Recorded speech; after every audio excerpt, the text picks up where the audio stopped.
Welcome to Live Daf, your online Daf Yomi Shiur. Shalom and welcome back to today's Daf Yomi Shabbos Daf Samach Beis. We're at the third line from the top. Says the Gemara, Elo hocha b'mayaskinon. The Gemara is answering a question. How come one may enter a Beis HaKisei bathroom with a kamiyah, an amulet strapped himself, although the amulet, the kamiyah, contains psukim, kisvei kodesh? How come one is allowed to bring it into a Beis HaKisei? Says the Gemara, you know why? Elo, rather hocha b'mayaskinon, we're speaking about the mechufa oir. That these psukim are covered with oir, with leather. They're encased in a leather covering, and therefore they're properly covered and concealed, and one may enter with them in a Beis HaKisei. Says the Gemara, is that so? That a leather case is sufficient? Very tefillin, the mechupa oir. What about tefillin, the parshas of tefillin, the scrolls that are contained inside the bias, inside the leather compartment of the tefillin? It is covered with leather. Nevertheless, Vitani, we learned in the Bryce. Hanichnas leBeis HaKisei, one who wishes to enter Beis HaKisei, choyletz tefillin. He needs to remove his tefillin, berochak arba amis, at a distance of 4 amis, v'nichnas, and only then enter. Apparently, a leather casing is not sufficient. Says the Gemara, Hasa mishum shin. By tefillin, we have an additional concern. There's not only the parshas, the scrolls that we're concerned about, which in this case wouldn't pose a concern because they're covered. Rather, the concern there is on account of the shin, the letter shin, which is formed on the outside of the bias of the tefillin shorosh, and it is one of the letters of Hashem's name. It is the first letter of the Shem, Shakai, Shin, and Daled and Yud. So the shin has kedusha, and therefore on account of that, he must remove his tefillin outside the Beis HaKisei. The Amar Abaye, as Abaye taught us, shin shel tefillin halacha Moshe Sinai. This shin, which is formed on the outside of the tefillin, was taught to us by Moshe, handed down from Sinai. The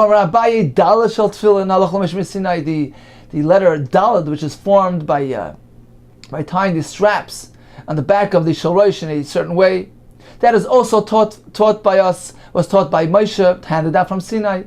The same thing regarding the Yud, Yud shel tefillin, which is formed by using the strap near the tefillin shel yad, that is also halacha Moshe Sinai. So, on account of these letters, which have kedusha, the Shem Hashem, the Shin, and the Daled, and the Yud, one may not bring the tefillin into the Beis HaKisei, but merely on account of the scrolls, there wouldn't be any concern because they're encased in a leather encasing. Now, Toshis brings Rayas. He proves that it's actually not the Daled and the Yud that we're concerned about. They're not considered to be oisiyos. Rather, it's only the shin which is considered to be a proper letter, has a din of an ois, and therefore cannot be brought into Beis HaKisei. In fact, Toshis and Menachos, it's uncertain. He says it's a suffix whether this restriction of bringing the tefillin to Beis HaKisei perhaps it only applies to the shorosh, which has that shin present on the outside of it. But as far as the shel yad, perhaps there will be no concern. Now the Mefarshim asks a kasha here. The Gemara here tells us that when the psukim are merely covered with one covering, it is sufficient to allow entry to Beis HaKisei. How does this Gemara fit with the Gemara Brachas, which tells us that in such a situation we would require a double covering, a kiss b'sech kiss? Since the first covering here is designated to be used as a covering for these scrolls, etc., they're considered to be bata. We need an additional covering. So why does Gemara here tell us that one covering is sufficient? So the Mefarshim tell us that here it's different, because here it's not merely a covering, an ordinary covering. Rather, the kamiyah is concealed in leather, which is sealed tightly shut. It's sewn shut, for instance. Like the tefillin as well, they're sewn shut. They're not meant to be opened and the scrolls to be taken out. In this case, it is a more significant enclosure, and even one enclosure, one concealment is sufficient to isolate the Dvarim Shebekdusha from the surrounding environment and to allow entry with them in a Beis HaKisei. The Gemara continues as follows: V'loi b'shiryan, v'loi b'kasta, v'loi b'magafayim. So these are things that may not be worn on Shabbos. Says, what exactly do these things mean? Shiryan is a zarda, body armor. Kasta is amarav san, Varasa, it's some form of leather cap worn underneath the soldier's helmet. And Magafayim are Amarav Pazmiki, some leg armor. So although the soldier would wear these things during battle, nevertheless the Chachamim prohibited one from wearing this on Shabbos because they don't really look like ordinary malbushim, ordinary attire, and therefore the Chachamim prohibited this from being worn on Shabbos and Rishus Rabbah. Continues the Mishnah. Lo yiseitze isha b'machat hanukuva.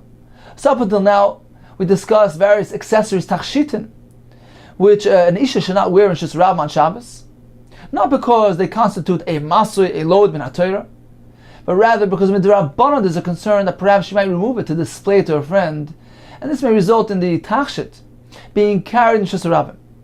This Mishnah, however, will list us some examples of items which may not be worn on Shabbos. Min haTorah, they're considered to be a load, a masui, and if one does that, he's chayv chatas. For instance, says the Mishnah, Lo yiseitze isha be'machat hanukuva, she should not go out wearing a machat, a pin, hanukuva, which is pierced. V'lo b'tabas, nor with a ring sheyesh alei choisam, which contains a choisam, a sealy signet. These things are not considered to be tachshitin for an isha. V'lo b'chulyor, not with this type of clasp, v'lo b'koiveles, with a spice bundle, v'lo b'sleicha shapal yata, in a container containing this, Rashi calls it mishcha da'afarsama, this shemen afarsama, this balsam oil. V'imiyatzasa, if she goes out wearing these items, chayeves chatos, she needs to bring a chatos, divrei Meir, who contends, these are considered to be a masoy lot. So min haTorah, she did a malacha. V'chachamim, paitrim, they say, we agree with the other ones, but we disagree regarding these last two items. They exempt B'koiveles, with this spice bundle, B'stoicha shapal yatain, with this container of fragrance. They maintain that these are considered to be tachshitin, accessories. So min haTorah, they're not considered to be a masui, they're tachshitin. Min d'Rabbanan, however, one may not wear them, and they go into the same category, the other tachshitim, that there's a concern of removal for display and being carried in Rishus Rabbah. So min d'Rabbanan, she should not wear even these last two items. Continues the Gemara. Amar Ula, v'chilufeyan be'ish. These two halachas regarding these two types of rings, the one with a chaysim, the one without a chaysim, are switched around by a man. Meaning, if when it comes to an isha we say that the tabas that has a chaysim is considered to be a load, a masoy. Why? Because it's not customary for an isha to wear this type of ring with a signet. However, a ring that has no chaysim is regarded as a tachshit for an isha. This halacha, these halachas will be reversed when it comes to an ish, to a man. A tabas that has a chaysam is considered to be a tachshit because it is customary for an ish to wear this type of tabas. However, one that has no chaysam, that has no signet, for an ish, is considered to be a masoy load. Once again, Amar Ula v'chilufein bish. These halachas will be switched around, reversed by a man. Apparently Ula holds anything which is suitable for a man and regarded as a tachshit, as an accessory, is not considered to be suitable for an isha, meaning we don't regard it as a tachshit. Halachically, we don't regard it as a tachshit for an isha, and if she should wear this item, although for an ish is considered to be a tachshit, she is chayev chatas, for her it's considered to be a load. The same thing in the reverse, something which is suitable for an isha. For instance, a tabas that has no signet is regarded as a tachshit, as an item of ornament for an isha. Is not regarded as suitable for the ish. We don't consider it to be a tachshit for the ish. We don't say, well, once this item has a din of tachshit for an ish or for an isha, this status applies to all. No, we differentiate between the ish and the isha. Mosef Rav Yosef, I have a kasha, I have a brisa which seems to indicate otherwise. Once the status has been established with regard to one person, it has the same halacha with regards to everybody else as well. The brisa says as follows: Haroyim, shepherds, yoyitzim b'saket, may go out wearing sackcloth, which protects them from the rain. V'loy haroyim b'vad amru, not only shepherds, Ela kol adam, any person can go out on Shabbos wearing sackcloth, even though it's not customary for ordinary people to wear this type of attire. Nevertheless, since the royim use it, it has a din of tachshit for everybody. Once again, this halacha was not only said for royim specifically, ela kol adam, anybody can do so. Ela shadarkam shel royim yot latzis v'saken. Why then does the Brisa mention royim? Because it is their derech for the royim to go out wearing these sackcloth. Says Rashi. Let's take a look inside. This is Rashi, 22 lines from the top. Rashi divrei maskal ela kol adam. Alma, apparently, even though ordinary people are not accustomed to wearing the sackcloth, nevertheless they're allowed to. Migu, since for one person we regard it as a tachshit, meaning shepherds ordinarily wear this, so therefore it doesn't have a din of a load. Also regarding other people, regarding somebody else, it also has the same status. We don't change the halachic status of the object depending on who's wearing it. Once it has a din of a tachshit, that din is applied to all equally. So why then, with regard to rings, do we draw a distinction between men and women? For instance, if the ring that has a chaysam is considered to be a tachshit for a man, so even if a woman should wear it, it should be considered as a tachshit, should not be considered as a masui. Ela Amar Yosef, because Savar Ula holds that generally speaking, we don't differentiate between people. This is different. Men and women are different. Noshim am b'fnei atzmanen. Ula holds that women are considered to be a am b'fnei atzman, a nation on their own. Now what does this mean? Meaning with regards to attire, to garments, to clothing, men and women have different natures, different characters, different purposes for wearing their clothing. So the actual clothing that they wear reflects their divergent, distinct, unique natures, personalities, and characters. Therefore, we can't draw an analogy between men and women with regards to clothing, with regards to tachshitim. Something which is a tachshit for an isha remains a tachshit only for an isha and not for an ish. And the same thing in the reverse. When it comes to clothing and tachshitim, we don't equate men and women, and each one has their own halachic status and their own halachic category. So true indeed with regard to the sackcloth that the shepherds wear, that is permitted for anybody. We don't differentiate. When it comes to attire which is appropriate for men and not for women and vice versa, we differentiate. Each one has its own classification, its own category, and its own halachic status. Is that so? We're not meant to equate between men and women? We learned as follows: one who finds tefillin on Shabbos out in the open, out in Shusarabim, he may wear it a period of time and bring it into safety in that manner. This applies to a man and to a woman equally. Now, one second. A woman obligated in mitzvah tefillin? Does mitzvah tefillin apply to women equally as it does to men? If you maintain, or with regards to malbushim, to clothing, to tachshitim, women are regarded as a separate entity, a separate category, a separate nation. So how do you allow them to wear the tefillin on Shabbos? The reason why you wear tefillin on Shabbos, the reason why it's not considered to be a masay load, because we regard it as a malbush, as a garment, as a article of attire. But tefillin for women is not considered to be a malbush. It's not considered to be a tachshit. Tefillin is a mitzvah which is a time-dependent mitzvah, because it's not meant to be worn at night, nor on Shabbos. And we know that every mitzvah that is time-dependent does not apply to women. Any mitzvah saseh that is hazman grama, v'chol mitzvah saseh hazman grama noshim pturos. So tefillin is not incumbent on women, and therefore we should not regard it as a tachshit, as a malbush for an isha, because it's not meant for her. So how can an isha wear tefillin on Shabbos in Rosh Hashanah and bring it into safety in that manner? It should be considered to be a load for women. Says the Gemara, Hasam kasav Meir. The halacha there reflects the sheet of Rav Meir, who holds that Laila is man tefillin. Laila is the proper time to wear tefillin, meaning there's no restriction of day as opposed to night. It is not restricted to daytime. Nighttime, Laila, is also the appropriate time to wear tefillin. And Shabbos as well, v'Shabbos man tefillinu. So tefillin is meant to be worn all around the clock, 24/7. Aside when a person is actually sleeping. But the one means to say it's not restricted to Yom as opposed to Laila. And if so, if it's not time dependent, if so, tefillin is not time dependent and applies to women equally. Any mitzvah which is not fueled by zman, which is not time dependent, applies to women equally as to men. Therefore, we understand the halacha there that an isha can wear the tefillin. It's not regarded as a masui because it's considered to be an accessory for an isha, just as it is for a man, because she's also chayiv mitzvah tefillin. Okay, now let's get back to our Mishnah.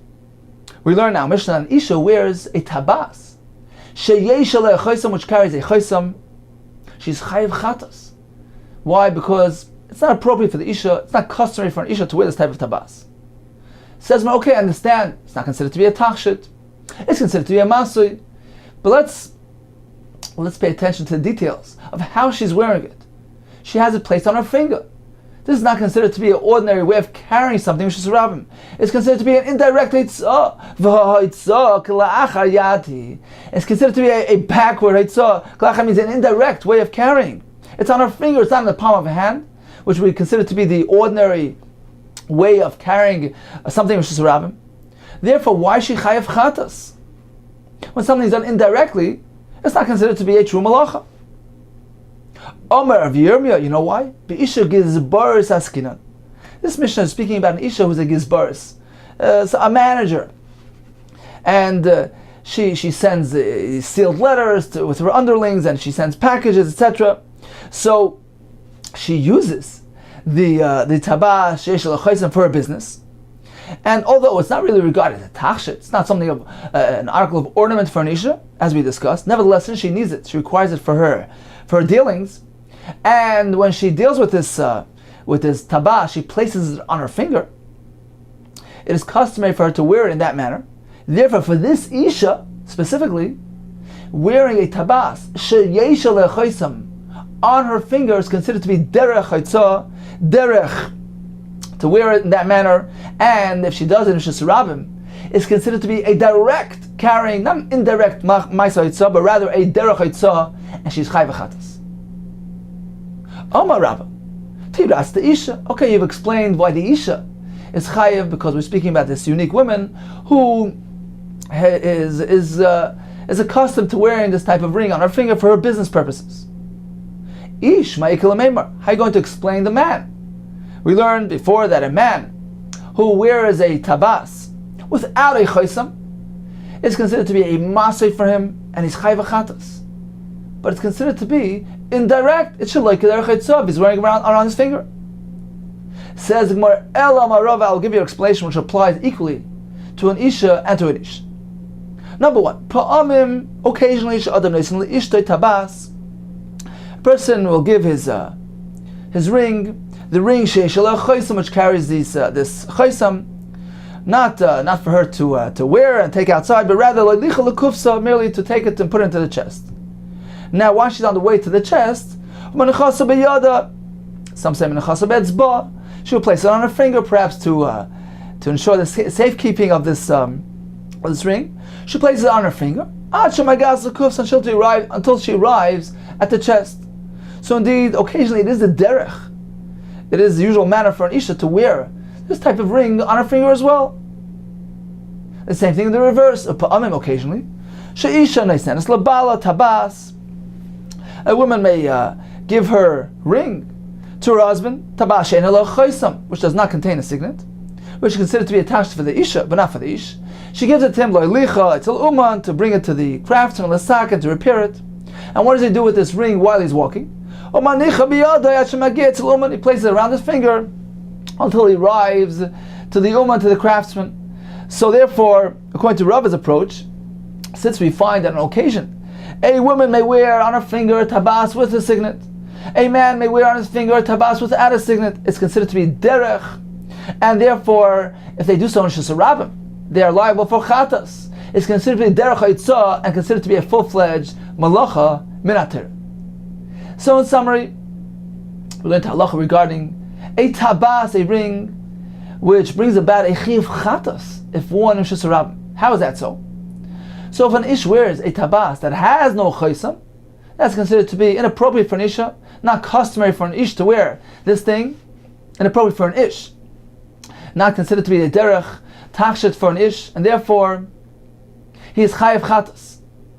Why is it considered to be a derech haitzah? Because occasionally he will wear a ring without a chaysam on his finger when he takes it to craftsman, to the uman.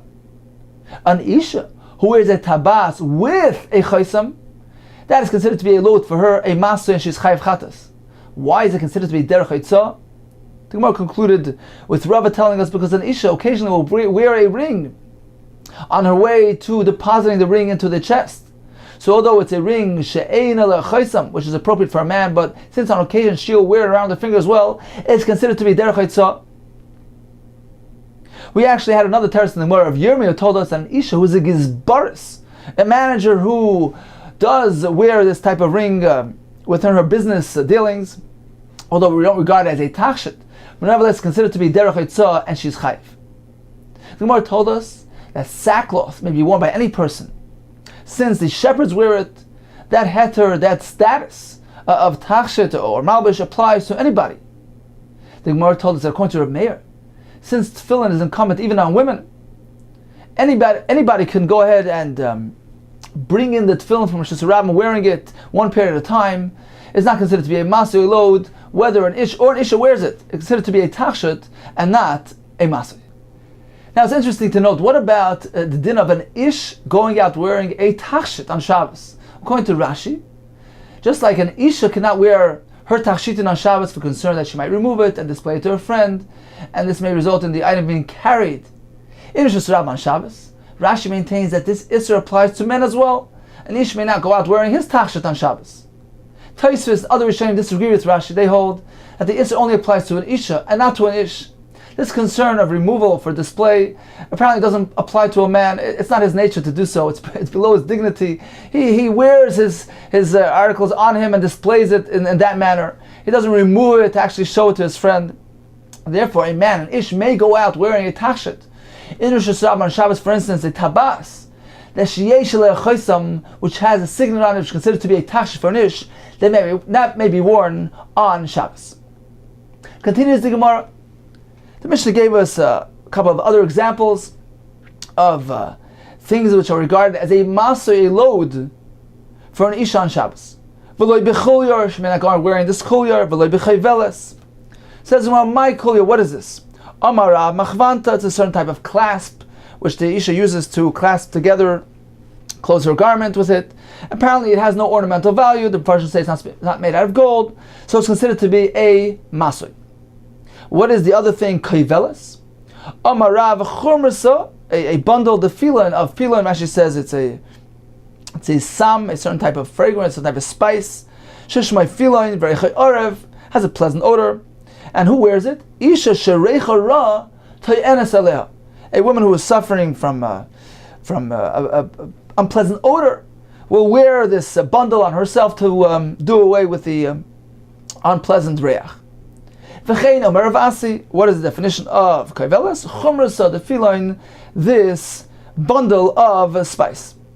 Tan Rabban lo yisei isha b'chaivelas. A woman should not go out wearing this bundle of spice. V'miyatzasa, she does so chayevas chatas. Divrei Meir, because according to Reb Meir, it is regarded as a masoi. Reb Meir holds it's not considered to be a tachshit, an accessory, because it is only meant for this specific circumstance of an isha shereichara. Therefore, it doesn't attain the quality, the status of a tachshit. The Chachamim, yes, is considered to be a tachshit, because any woman who is suffering from this condition it's appropriate for her to wear it. Therefore, it's not considered to be an odd thing. It's considered to be appropriate for this type of situation, and therefore, it is regarded as a tachshit. The Chachamim say certainly she may not go out wearing it. But if she does so, she's pata. We don't regard it as a maser, but rather as a tachshit, and it falls into the category of other types of tachshitin, which are asur, merely midrabban. So we have two shittas. Reb Meir says chatas. Rabbanan say she's pater. Rabbi Lezer omer, yoytza isha b'koveles lechatchila. Lechatchila, initially she's allowed to wear this koveles. Says what is it? What is the background, the basis, the understanding of these various shittas? We have from one extreme to the other, chatas, pater, and mutal lechatchila. Explains the Gemara. Rameir savar, masuhi is considered to be a load, since it's not worn by ordinary women. For Rabbanan savar tachshitu is considered to be an accessory. However, mid Rabbanan, it may not be worn, just like other tachshita. V'dilma shalfa mechvaya, there's a concern that perhaps she will remove it and display it to her friend. V'asir l'suya, and she may come to carry Nishus Rabbim. Therefore, if she wears it, if she's not allowed to, but she wears it, she's pater. Reb Lezer savar, there's no concern whatsoever of removal. Why? Man darka l'mermei, who is accustomed to wearing this spice bundle? It's not your typical woman. It's Isha Sharei an Isha who's suffering from unpleasant odor. Says Rebbe Lezer, she won't remove it. She won't call attention to her situation. It's embarrassing. Isha Sharei Chara lo yishalfa mechvaya. She won't remove it to display. V'lo yasi yasuya arba'am Nishus Rabbim. She won't come to carry Nishus Rabbim. Therefore, going to Rebbe Lezer is allowed even lechatchila. Says more, is that so? According to Rebbe Lezer, she's allowed to wear it even lechatchila. V'atanya, but haven't we learned in the Brisa? Rebbe Lezer poiter. Lezer says, Lezer exempts b'koivelis u'b'shlecha shabal yotan. Lezer says if one wears a spice bundle or this container containing this fragrant oil, this Isha is pater. Apparently, it's only a p'tur, it's only exemption from echatas. But lechatchila, certainly there's an isser. There's an isser like any other tachshit. So how do we reconcile this contradiction? First, Rebbe Lezer says it's mutal lechatchila. In this brisa, Rebbe Lezer indicates that it is also lechatchila. Says malay kash, it's not difficult. In reality, Rebbe Lezer holds it's mutal lechatchila. Why this discrepancy in his language? It depends who he is addressing. Malay kash, ha ki koi adra meir. In the second brisa, Rebbe Lezer uses the word paiter. Apparently, he's just exempting from echatas, but not allowing. That's because he's addressing Rameir. He's addressing Rameir who holds that there's a chiyuv chatas. Rebbe Lezer counters by saying no, there's no chiyuv chatas, he's pater. Therefore he uses that language, even though in reality he holds that it's mutal chatchila. So that explains brisa number 2. However, in brisa number 1, he's relating to the Rabbanim, who maintain that it's aser. Rebbe Lezer responds to them and says, no, it's not aser, it's mutal chatchila. Says in the first brisa, kikoyad Rabbanim. He's relating to Rabbanim, and therefore he's coming to contrast their words, as opposed to they who say that it's aser. I say it's mutar. Explains the Gemara. Ki koyad Rab Meir, when he relates to Rab Meir, the Amar Chayev Chatas, who maintains that the Isha is Chayev Chatas on account of wearing these items, Amar Le Pater. Rebbe Lezer responds by saying, no, there's no Chayev Chatas, she's Pater. However, Ki koyad Rabbanan, when he's responding to Rabbanan, the Amri Pater also who say, yeah, there's no Chayev Chatas, but it is aser. Omar Iu, if so, Rebbe Lezer responds by saying, Mutar Lechatchila, I hold that it is mutar even lechatchila. So in reality, Rebbe Lezer holds that certainly these items are mutar to be worn even lechatchila, because there's no concern whatsoever of removal on account of embarrassment, as mentioned earlier. Says more Umayr Meir. Now, what do we find that in Brisa number 2, where Rebbe Lezer says Pater? What do we find Rameir's name mentioned there without the Rabbanan? What do we find? In what context was Rameir's response? What do we find this Brisa? Says more my Rameir. The Sani is willing to the Brisa. Lo yisei tzei isha ma'afteach shebiyada. An isha should not go into Nishus Rabbim wearing a key around her finger. Ve'im yatzasa chayeves chatas. It's considered to be a load. Divrei Rameir.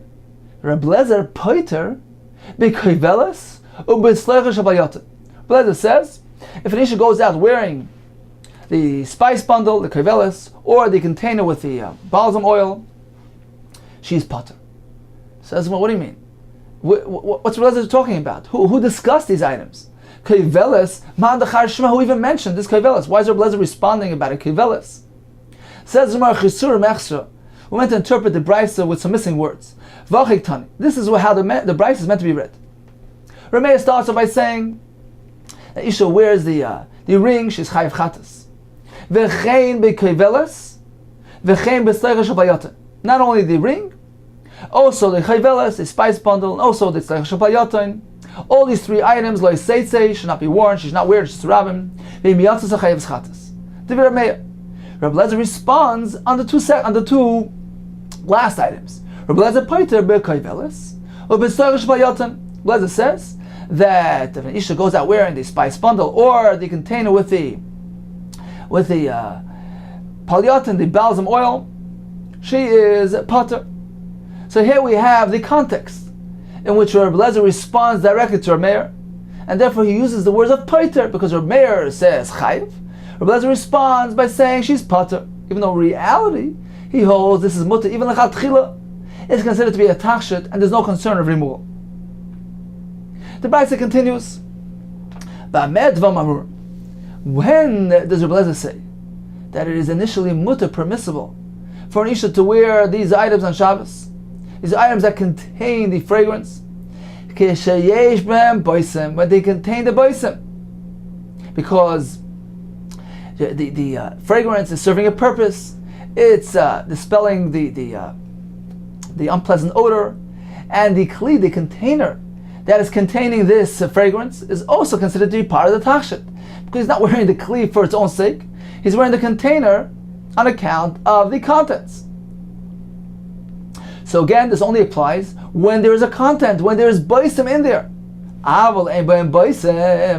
But if they are free, they're empty of any fragrance, she's merely carrying this container, chayeves. That even according to Rabbi Lezer, she's chayev. So even though the container still has some smell, it absorbed the good fragrance of the contents that were contained therein beforehand. Nevertheless, since right now there's nothing there, there's no actual tangible fragrance there, it's like as though she's simply carrying a container with herself. It's considered to be a master elod, and she's chayiv. Omar Avad Barav, Zoy Meres, we can infer from here regarding a different halach. Perhaps let's take a look at Rashi inside, who explains this thoroughly. Rashi is on the third line from the top. Rashi Divrei Masal Zoy Meres. So this teaches us, we infer from here, Ha diktani, ein ba boisim chayeves. This is what we just learned. And according to Rabbi Lezer, if this container has no boisim, no fragrance present inside, she is chayev on account of the container. Alma the kasav Rabbi Lezer, apparently Rabbi Lezer holds. Hamaitzi oichlem b'Shabbos b'kli. If one was to carry out food in a kli, pachas mikashir, where the food is less than the minimum requirement, deloi mechayev al atzoyos oichen, pachas migogeres will come on, as we learned later in the Mishnah. What is the minimum requirement of food? The shear, the size of a dried fig. So if one carries food which is less than that minimum requirement, it has less quantity than the size of the dried fig, it's not considered to be a malacha itzah regarding the food itself. However, what about the container? Chayav mi ala kli is chayav on account of the container. But I mean, we don't say ha kli tafelahem. The kli is batal, subordinate, secondary to the content, and that should result in an exemption. But mechayav alei, and he should not be chayav on account of the kli. Why? Because shlein is kavan lohitzi. He has no kavan, no intention of carrying out elam shem oichlan. He's only doing the carrying on account of the content of the food. So therefore, he should not be chayiv on the container. The container is not there for its own sake, for its own purpose. It's merely there to contain the food. Uplukti al stam mishnah. This seems to be a machlekes disputing a anonymous mishnah, which is learned later on Daf Tzadik, which tells us pataf al kli. Mishnah tells us that if one carries a small, minuscule amount of food, a less than minimum requirement of food in a kli, not only is he pater for the small amount of oichlin, which is not significant enough to be considered to be a melacha itzah, the kli as well is pater because the kli is batal, is tafel to the content. He has no kavana, he has no purpose and intention of carrying out the kli for its own sake. Therefore it's batal, it's subordinate to the content, and he's pater on both accounts, on the kli as well as on its content. Says the Gemara, we learn from Rabbi Lezer that he disagrees with that Mishnah. He holds that even if one carries a small amount of content in a kli, the content has no significance, it's less than the required quantity to be considered a Melech Vaitzah. Nevertheless, the Kli itself is regarded as a sort of separate entity, and he's chayiv on account of the Kli. How do we see that? Let's continue to the next Rashi. Deha ein boy boisim.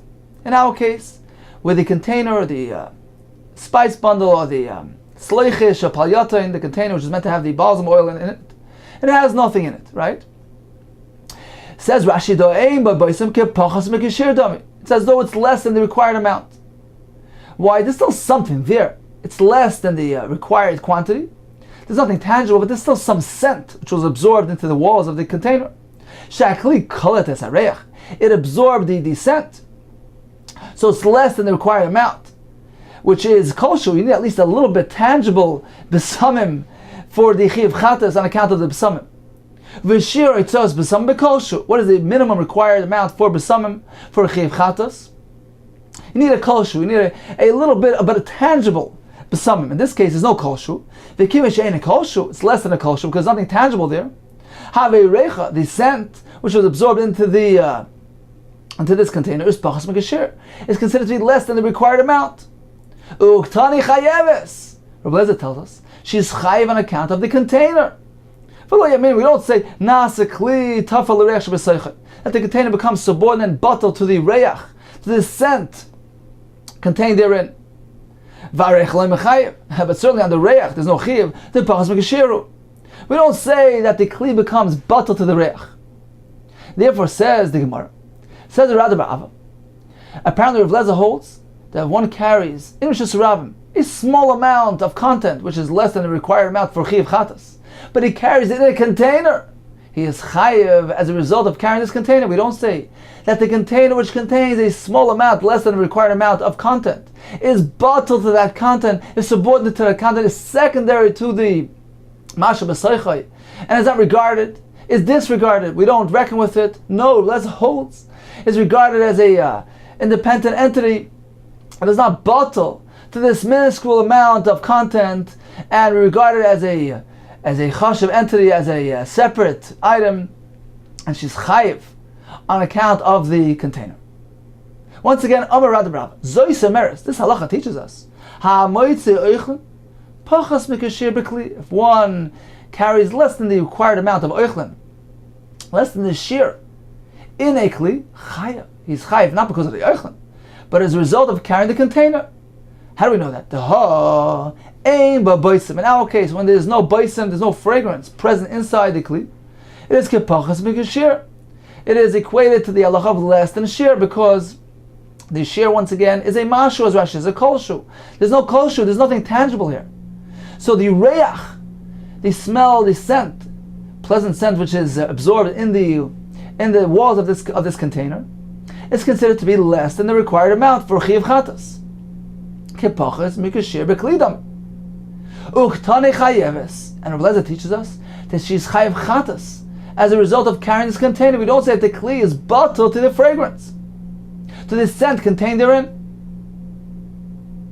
because the scent or the oichel, which is less than a shear, is not significant enough that we should regard the container as though it's bottled to the content.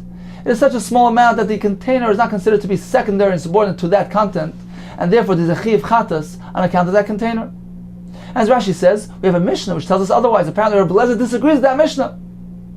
Says Mer, no. Rav Ashi Omar, no, there's no comparison. You can't draw a correlation between our case and the case of the oichlin in the container. Why? Because in our case there's nothing at all. There's nothing present. There's no mamash, there's nothing tangible here. A scent, a mere reyach absorbed in the walls, that's really insignificant. There's no reason to think that the kli should be bottled to that. However, when we have some sort of mamash, something tangible in the kli, even if it's less than this shear, perhaps Rabbi Lezer would agree that in that case she's not chayiv for the kli, because the kli is bottled to the content. Let's see inside. Rav Ashi Amar, but alma, ordinarily, universally, I would say pater, that she's pater because the kli is bottled to its content, even if it's a small amount of content, as long as there's some sort of tangible content here. V'shaniach here is different. The less in the ma'amasha cloud, there's nothing tangible at all. Therefore, all agree that the kli is not bottled, and we regard it as a ma'aseh tzah on the container. Let's sum it up a bit. we have the halacha of the kaiveles, the spice bundle, or the tzleicha shapalyatain, the container with the balsam oil. We have three shittas, according to our mayor. They are regarded as a maser load, since an ordinary woman doesn't wear these things, and therefore she's chayiv chatas if she wears them on Shabbos. According to Rabbanon, since a person who needs this, a person who is suffering from unpleasant odor wears this, we regard it as a tachshit. So it's regarded as an ordinary tachshit, and she's potter if she wears it. However, in Rabbanon, she shouldn't wear it for concern that she might remove it to display and carry it in Shisarabim. According to Rabbanon, there's no concern whatsoever, because a woman will not call attention to her embarrassing situation. She will not remove it to display, and therefore it is mutal chatchila. However, if there's nothing contained therein, there's no baisim. All agree that she is chayiv chatas on account of the container that she is carrying. Continues the Gemara. So we discussed this balsam oil. The Gemara will have a discussion which continues this thread of the balsam oil, and we will proceed with other topics regarding the Rishalayim and the Churban. Continues the Gemara, V'reish shmonim yimshechu. So this is regarding the Yidden in Yerushalayim, that they would ignore they wouldn't pay heed to the calls of the Nevi'im, who forewarned them about the upcoming tragedy of the Churban. They would ignore it, and they would indulge in their pleasures. For instance, V'reish shmonim, the finest oils, they would anoint themselves with it. What exactly is this Reish Shmonim? Amar Yehuda Mashmo Zeh Palyatain, referring to the Palyatain mentioned now Mishnah, the balsam oil. Moser of Yosef. Is that so? That the pasuk is describing the Palyatain oil? We know we have a brayso which tells us as follows. After the Churban, the Chachamim prohibited certain practices, and Rav Yehuda Baba says that they prohibited the use of the Palyatain as well. Afal Palyatain gazer Rav Yehuda Baba. According to Rav Yehuda Baba, one may not use this balsam oil on account of the destruction of the Churban. The Chacham did not agree with this. Says the Gemara, Vi Amris Mishum Tanuk. If you say this is the definition of this pasuk, that V'reish Shmonim Yimshechu, referring to this balsam oil which the Jews used, and it was meant they indulged in pleasure, so it was a pleasurable activity, it was Mishum Tanuk. Why did the Chacham not agree with Rav Yehuda ben Bava's ban? If this was something used for a Tanuk, then indeed it should be included in the Gzeir of the Rabbanon that a person should prevent from engaging in this type of Tanuk. According to your way of reasoning, that Tanuk pleasure is asur if to the Churban. If so, so they would drink this mizrike yayin. We have two interpretations of these words, mizrike yayin. Rav Amir Rasi. Chadamar one says referring to knishkin, this certain type of apparatus, a certain type of double spouted container, knishkinin, where two people would drink wine at once. This was some form of tainug, of pleasure, of celebration. So this is something that they did. They would drink in this manner. They would drink in these glasses, and they would throw their cups one to the other. This was some tricky affair, expression of joy and celebration, of pleasure. So this too is asur. Hachanami the asur. The Torah describes the Yidden were involved in these types of activities. Are you going to say that all forms of pleasure are asur? Rav Huna came to the house of Resh Galusa, and he used this knishkinin container, and the Resh Galusa did not protest. So apparently even after the destruction, this is mutter. Ella rather, we have guidelines for what the Chachamim did prohibit and what they didn't. Not everything that's pleasurable did they prohibit. Ella kol midi the isbei tanuk v'isbei simcha, anything which contains the element of pleasure and also evokes joy. Goes Rabbanan prohibited on account of the Churban. One is meant to minimize his display of pleasure, involvement in pleasure and joy. Aval mididis bei tanuk, but something which merely has pleasure, is not an expression of joy, doesn't bring joy to the person. Like Goz Rabban did not apply their ban to these forms of activities.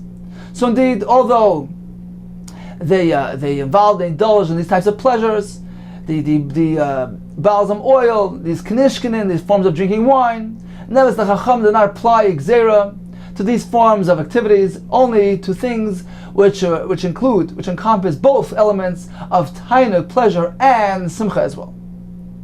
Continues the Gemara regarding inappropriate practices of the Yidden prior to the Churban, which resulted in tragedies befalling them. The pasuk says, "Hashoichvim al mitei shein." They would sleep on the ivory beds or shruchim al arsais and spread out on their couches. Omar Rabbi Yechanin. Melamed, we learn as follows. Melamed, this teaches us sheyimashtin mayim fnei mitei arumim. They would urinate in front of their beds, arumim, when they were undressed. Now Rashi points out that the point of arumim here is it's just an example. Why would they trouble themselves to not trouble themselves to go out, out of their bedrooms? Because they were in that position, they were undressed, so they would do it in front of their beds. So the point here is, the problem is that they were mashtinim mayim in front of their beds, and this was something inappropriate. This is what the pasuk means by saying shruchim al arseisim. They made foul their bed, their bedrooms. So this was inappropriate. Megadav Ravo. Ravo challenged this. He says, "Is this the misdeed that they committed? If so, as a result of these practices, now they will be exiled at the head, at the front of the ones who went into exile. Because they engaged in this practice of doing the meraglayim in front of their beds, they will suffer such a grave consequence. They will be exiled in front of the exile, the ones going into exile. It perhaps inappropriate, but they should suffer such grave consequences as a result. It's not mavera. Ella Amar Avo, we learn as follows. The pasuk which says Hashoichal mitei shein usruchim al arsoisam is indeed referring to averis. Elu bnei Adam, referring to these people, they would eat and drink together in company. And v'doifkim mitei seim zubazu, they would attach their beds to each other. Umachlifim neshei seim zemze, and they would switch their wives. Umasrichen arsoisam, they would foul their beds. B'shechva zera she'ein shelahem, so he would allow his bed to be fouled with zera belonging to another man. So indeed, these are averis, which resulted in grave consequences. Amar Avo v'amrila, some say masisatan. We learned in the Brayso. Gimel dvar, there are three practices which are liable to bring a person mevinas adam lianis, which can induce poverty, as Rashi points out. The sar of anias, the sar, minister, the malach in charge of poverty, his name is novel, repulsiveness. So one engages in practices that are repulsive. He attracts this sar, and indeed this may result in poverty befalling him. So what are these three things, says the Brayso of Elohim? Hamashtin mayim fnei metasei orim. If one lets water in front of his bed, or he negates, he neglects, he belittles netilas hadayim, v'sheishtoi mikalosei b'fanav, and a man whose wife curses him in his presence. Tomorrow will explain. Hamashtin mayim fnei metasei orim. Amar Rava, lo yamar, this is only a concern, ela de mahader ape, if he faces lepuri, he faces his bed when he does so. Ava lebroi, but if he does to the facing outward, less lamba, there's no concern. O mahader ape lepuri anami, and even when he faces his bed, when he's mashtamayim, there's no concern. Lo amar and ella, only la'ara, if he does so straight on the ground. Ava lemana, but if he does it into a kli, to contain less lamba, there's no concern. O mizalz b'titzdaim, one who is mizalz b'til sedayim, what is this referring to? Amar Rava le'amar, this is only a concern. Ela do l'mashe yodei, klal, if he neglects to wash his hands altogether. Aval masha, v'lei masha, but if he washes and doesn't wash, meaning he is stingy when it comes to washing his hands. He washes it just. He's not generous with the water that he uses. Less lamba, there's no concern. This will not bring poverty. For Lav Milsi, the Gemara negates this. No. I washed with a full handful, with an abundance of water. And in return, they granted the Meloi Chafnei Tevusa, a full handful of goodness. So you see that one is meant to wash with abundance. Finally, what is the third item mentioned in the Brisa? His wife curses him in his presence. Why is she b'mekal him? On account of him depriving her of adornment of tashitim. This is only a concern. If he has the ability to provide and he doesn't. So, and now she's mekal him, she curses him as a result. This indeed can result in poverty. The Gemara elsewhere tells us that Rava instructs the Bnei Mechayza, be careful, grant honor, respect your wives, this is atru, so that you become wealthy and rich. Apparently the bracha in one's home comes as a result of his wife. He's meant to respect his wife and provide for her, and Hashem will provide for him accordingly. Continues the Gemara, Darash Rava, Bereder Viloi. This again is describing the misdeeds that were done in Yerushalayim prior to the Churban.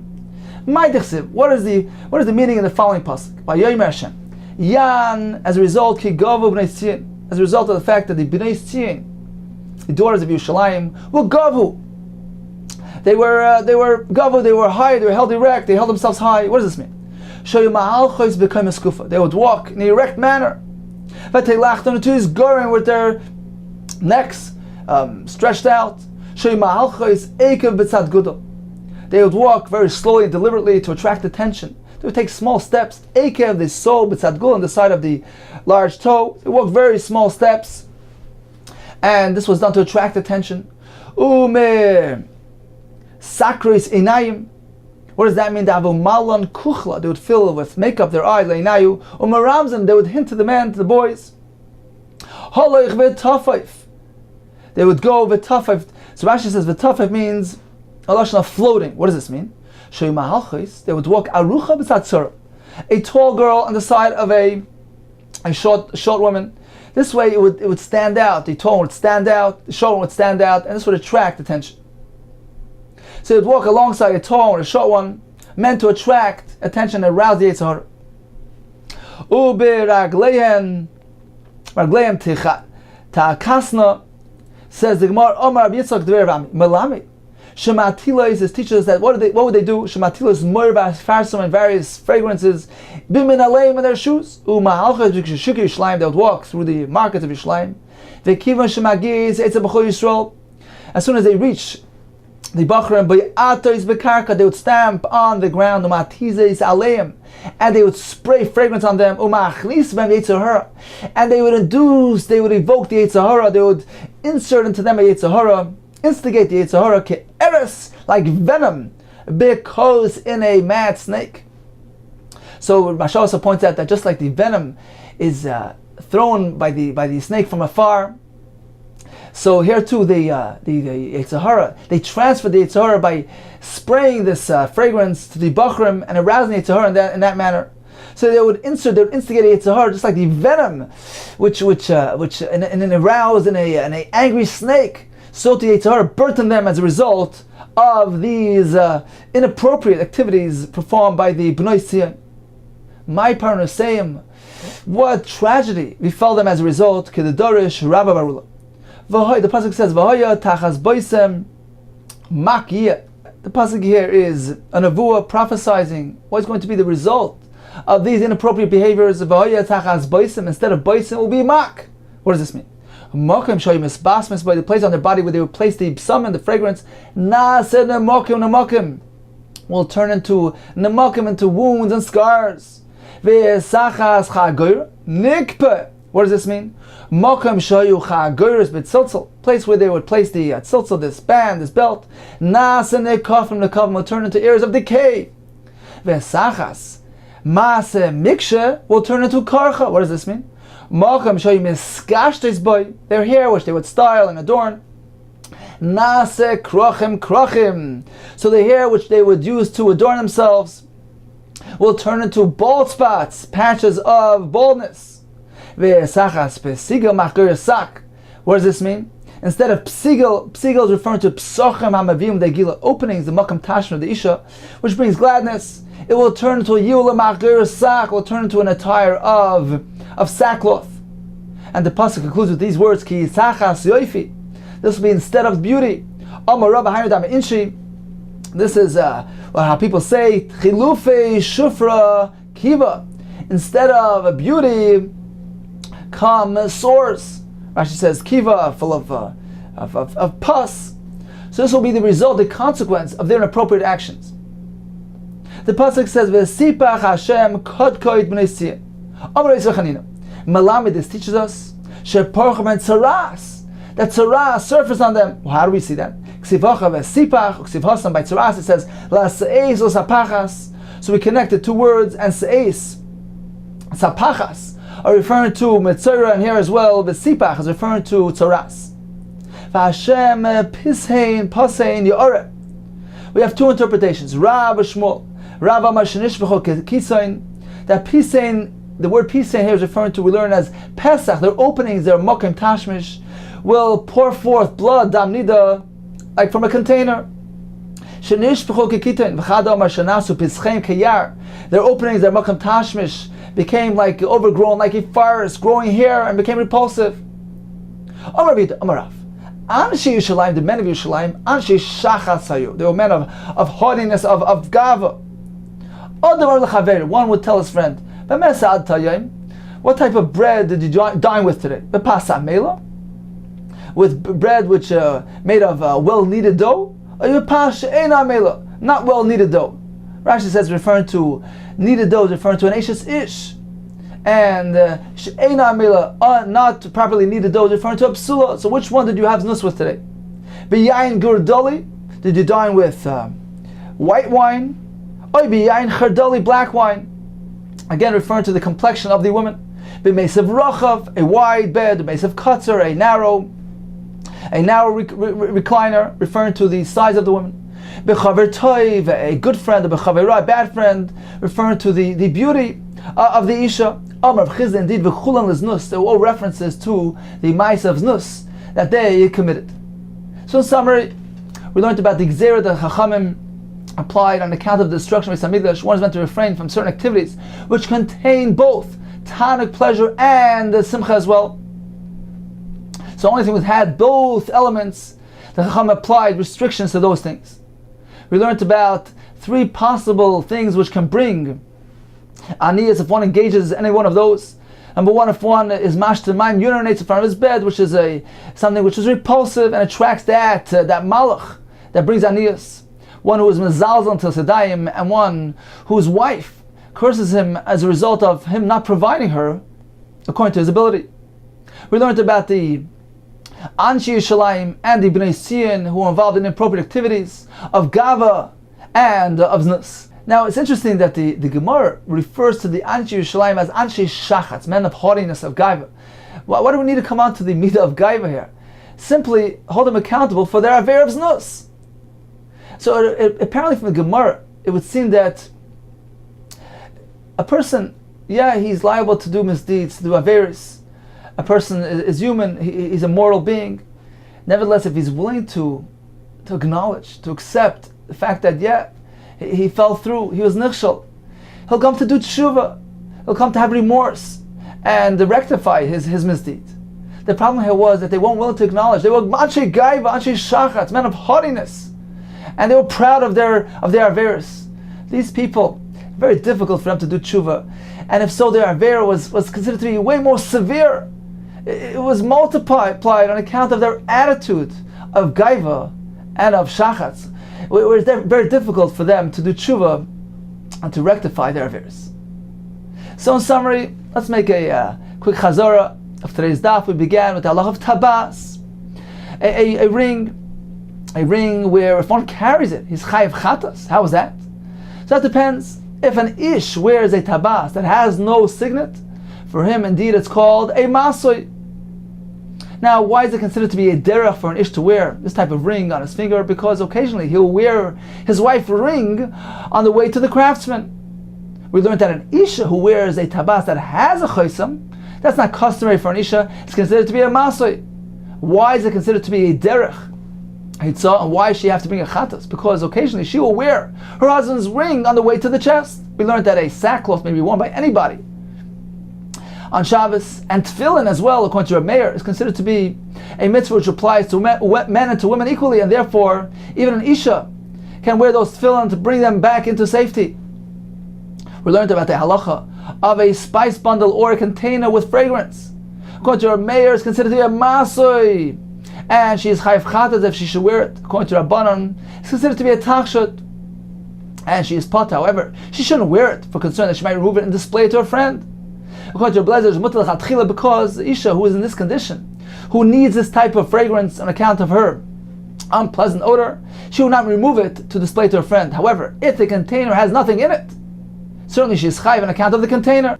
And finally, the Gemara related the various inappropriate activities which were conducted by the inhabitants of Yerushalayim prior to the Churban, and the retribution which they incurred as a result.